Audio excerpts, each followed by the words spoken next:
David Barry reporting for Jewish Online magazine. Our special guest is Nicky Goldman, and amongst other things, she's here to talk about LEAD, L-E-A-D. Welcome to Jewish Online magazine, Nicky. Thank you. Can I begin by asking you, Nicky, to explain the abbreviation LEAD, L-E-A-D? LEAD is Jewish Leadership Excellence and Development. That's the four initials. Okay. And why was this initiative created? It's a very interesting question. Initially, we were part of the UJI's Leadership Development Department. We were a department of UJIA and we ran their leadership development activities. So UJIA is United Jewish Israel Appeal. Okay. We ran their leadership development activities as well as the Adam Science Foundation Leadership Programme, which is a programme for young professionals who are in their mid to late 20s who want to take an active lay leadership role in the community. Right. So we were running the Adam Science Programme as well as running UJIA leadership activities. And the Adam Science Programme is a cross-communal leadership programme. So it provides leaders for all the different organisations. And so UJIA said, this is great, we've incubated this project, now it needs to be a communal benefit and a communal resource. So we have been spun off now from UJIA, still with their support. So it's a separate organisation? We're a separate organisation, right. Except for the fact we are actually very fortunately under the Jewish Leadership Council as well, so we're a project of the JLC. So we have the benefit of being tied to both organisations, yet also being somewhat independent as well, and being able to service the whole community. And who are your ideal candidates? For Adam Science or for LEAD? For LEAD. So LEAD runs a number of activities. We actually have 5 areas that we operate in. Okay. Programs and events, which is creating innovative and impactful programs and events for training leaders, Right. whatever stage, so whether they're young leaders or whether they're already established leaders. One of those programs is the Adam Science Foundation Leadership Programme, which just celebrated its 20th anniversary last week, actually. Then we also ran a programme called Step Up to Lead recently for people actually in their 30s who would like to take an active role in the community. That was a 4-part programme. So that was people who we anticipated they'd be people who had not had previously leadership roles in the community, but actually everyone who came had had some sort of active involvement, but were just looking for their next step. So that's programmes and events. Then we're also involved in providing consultancy and coaching to organisations. We're looking to create a big mentoring pool for the community as well. We want to give people access to global leadership resources and networks because there's a lot out there in terms of the Jewish community around the world. And finally, we want to, and we haven't yet started working on talent spotting and succession planning.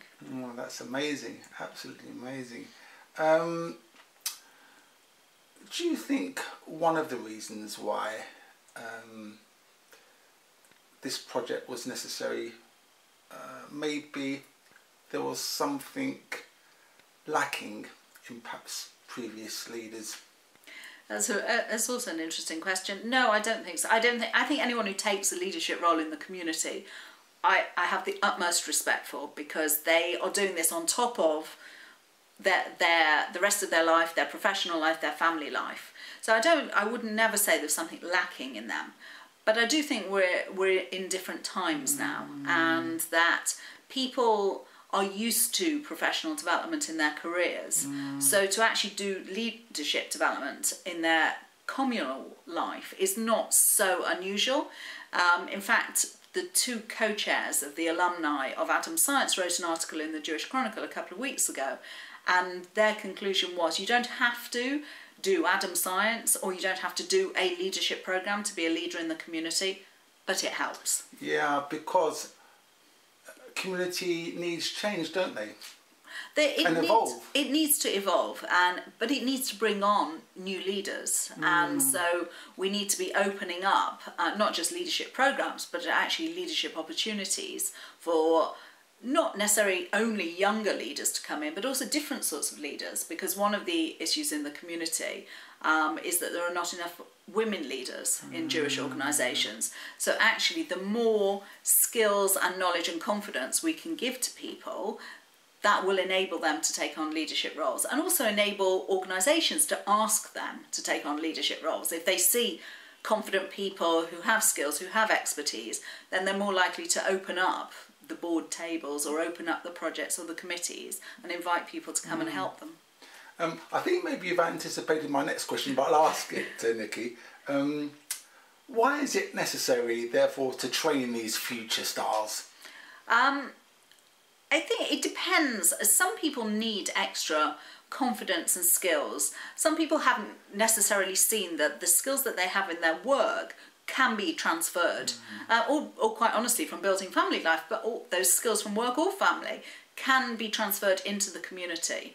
What does it mean to be a leader? You know, it means somebody taking responsibility and somebody saying, I'm going to do this either because nobody else is, or because I really want to. I'm passionate about something and I want to help it grow, help it develop, and do this, whatever this thing is. You know, if it's Jewish care and they want to get involved, or if it's UGIA and they say, you know, I'm really passionate about young people and education in Israel and the UK, and what can I do to make a difference? So all the organisations have lots of different committees and opportunities for people to take on leadership roles. And would these organisations, would these Jewish organisations contact you, Nicky, and say, we've got some potential leaders here, can you help us? Yes, that is what's happening, and it's happening increasingly as well. We had a very nice event last December. We had an event for Adam Science alumni. It was actually the graduation of last year's group, and we invited in other Adam Science alumni.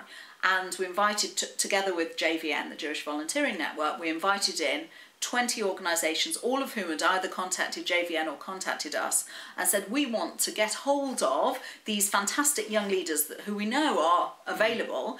So we put them all in a room together. It was a fabulous atmosphere. So it was like a fair. We had all the organisations there, and we arranged meetings between the alumni or the graduates and the organisations, and we had some very good success coming out of that. That we've made some very good matches with people, and they're now involved in the organisations. What makes a leader and what makes a great leader? What makes a leader? For me, leadership is about responsibility, commitment and action.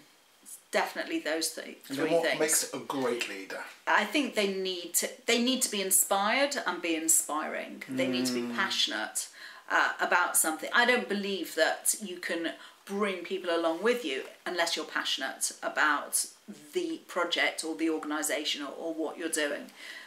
People come because, very often people come because somebody's asked them. You know, it's the same argument, why do people give? People very often give to charities because someone asked them, and because they respect the person who's asked them to get involved. So actually leaders have a great responsibility to get other leaders on board. I think the chief rabbi has a quote. He said something like, who does he quote? And it's something like, you know, a leader brings on board, a leader brings with him or her followers. A great leader creates leaders. That's interesting. And I think that's true. You know, the best leaders create other leaders. Do great leaders, are they born leaders, and then perhaps maybe through lead you'll bring on that natural talent? They can be, but I actually think that anybody can be a leader. Anyone who is passionate, anyone, all the things I've said, anyone who's committed, anyone who wants to take responsibility and is prepared to act. A lot of people talk, but actually leadership for me is about doing as well. And most importantly, bringing people with you, because you can be right out there in front as a leader, but actually you need people behind you. Or there's the other model, which is the model of the shepherd, which is the model of the biblical model that people use, either Moshe or any of the different biblical characters who were all shepherds at the same time, or prior to being a leader, and the shepherd is behind the flock and encouraging them and nurturing and helping to guide them and steer them. So there's lots of different leadership models. Do you think the success of an organisation is the involvement of the team rather than the leader? I think it's a great question. I firmly believe yes, but I think you need people to take that leadership role as well. Yes, I completely agree with you. It's very much about team and the whole thing. There's no I in team. But the leader's important, but the team is equally important. I would absolutely agree with you. And when I'm talking about leadership, by the way, I'm not just talking about lay leadership. I'm also talking about professional leadership as well, because I think that, you know, increasingly people are looking to communal professionals. I've been working in the community for 27 years now. And increasingly people are looking at professionals to be that partner with the lay leader in Jewish organisations, and that it very much is it's a leadership team, as you say, that's running a Jewish organisation.